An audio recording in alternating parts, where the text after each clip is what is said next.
Hello শিক্ষার্থী বন্ধুরা, progressive টিউটোরিয়ালে তোমাদের সকলকে স্বাগত।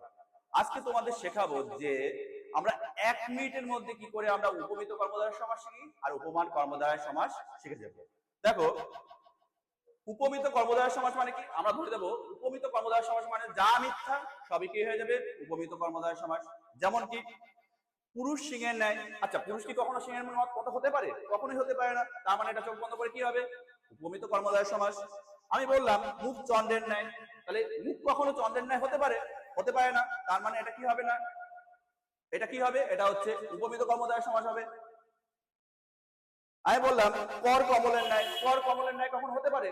কখন হতে পারে না। তার মানে এটা কোন সমাস হবে? উপমিত কর্মধারয় সমাস হবে। অর্থাৎ যা মিথ্যা সবই কি হবে? উপমিত কর্মধারয় সমাস হবে।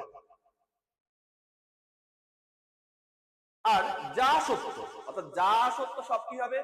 উপমান কর্মধারয় সমাস হবে। যেমন কি মেঘের ন্যায় কালো, মেঘ সবসময় কালো হবেই, তার মানে সত্য। তার মানে এটা কি হবে?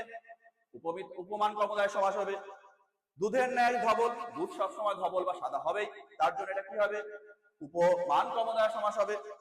তুষারের ন্যায় শীতল, তুষারের ন্যায় শীতল মানে তুষার সবসময় শীতল হবেই, তার মানে আমরা দেখতে পাচ্ছি যে এখানে এটা কি হবে? উপমান কর্মধারয় সমাস হবে।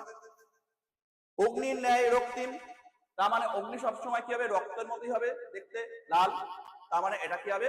সত্য হবে। তার মানে যা সত্য সবই কি হবে?